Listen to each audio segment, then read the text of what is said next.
the next generation at the moment is probably not completely dissimilar to where we are right now, except the evolution and growth of technology is always going to have a greater play as we go forward. So the next couple of generations out could be a lot more different again, but I think where we are right now and where that next generation is looking, it's obviously technology is going to continue to play a much bigger part in everybody's lives, including that generation of brokers. And that will be bring a whole lot of value benefits to the market. So it's going to bring processing times in, so things will happen quicker. The interchange of information will be a lot more transparent, a lot more fluid. They're all good things, and more things will grow over time. So I think the essence of what we still see today isn't going to greatly change tomorrow as such. Fostering the next generation is something that we've always got to be very conscious of how we go about it. And we can take lessons from what's happening at the moment within the if you like, the new to industry entrants that are coming in. And one thing that we see, and part of what our national tour is about at the moment through the association, is about nurturing those people the right way. And it's the same thing with the next generation. We need to ensure that the education piece is right and thorough. Things like compression of education that we've seen in past years in the industry, which is almost gone now, which is a great thing. But whenever you try and learn something in a very narrow time frame, the output of that knowledge is pretty ordinary. So people need to be able to learn at their pace and understand what they're doing, while still trying to obviously earn an income as well. So the education component, I think, still needs working within our industry, and that will be a big benefit to the next generation. And then the whole avenue of mentoring people also is a very, very important area. We see statistically within our own membership at around 18 months, there's a big drop off of new to industry members. And then once they've been in the game for say 3 years or more, very few people drop out. So very, very stable past that point. So that first couple of years is imperative to look after that new to industry member. So the coming generations are coming in. We need to, the foundations are being built now. And as we go forward in the coming generations, those foundations will have obviously grown and grown as everything does, and become more mature, more dynamic in how it is structured, will be of enormous benefit to the next generation, who will benefit from those who have had to learn from the grassroots level in that field today.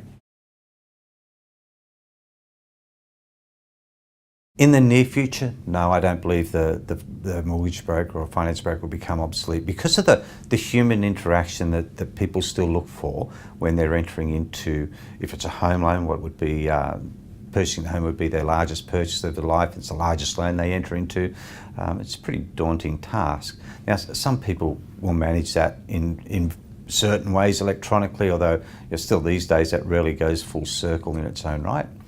But the broker is able to, or the individual as a person is able to bring another level of dynamic into creating that relationship and understanding the depth of what lending is all about. When you look online or you try and transact online, you're only seeing a very superficial level. It's all about, you've entered this piece of information that gives you that result, and down the row it goes. It doesn't give you that personal touch or that real understanding of exactly, well, if you do this, do you realise that this could be the impact? Now, for example, fixed rates. So depending on what you're doing in your life and where you're at, you may be buying a new home and you may be thinking in 2 years' time, I want to put a pool in, or this is great now, but in a couple of years I probably want to put a little extension on the side, or whatever it might be. If you take a fixed rate, you may have barriers to do that. You're not going to get that online. You're not going to get that interaction, that knowledge set from that sort of thing. Also things like, where we are in the market at the moment, I'm not picking on fixed rates, but it's an easy example. As interest rates start to go back up again, at some point in time, rates will rise.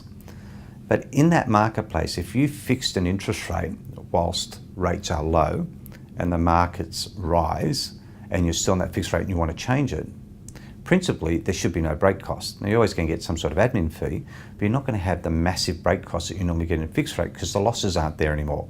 And a break cost is all predominantly about the losses the bank makes when you move out of a fixed rate.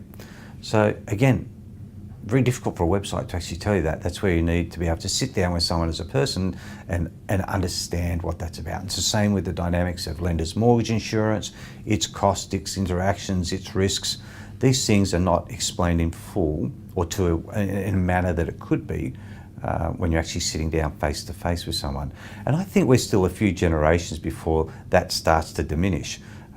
We've got to look at the growth of technology over the years, where we look at computers or we look at mobile phones and see how they've progressed over the last 30 years, thereabouts.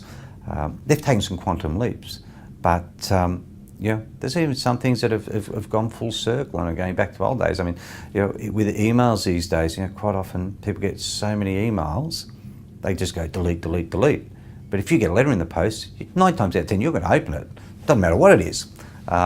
That's going back a bit in time. So some of these things still have to find their place. And as the new generations come in, things will progress and grow down a greater technological path, and things will start to filter out, I guess, the things they want to see or they don't want to see. But there's still a growth there to happen. So the broker market, to me, is as strong tomorrow as it is today. And I think it will continue to grow.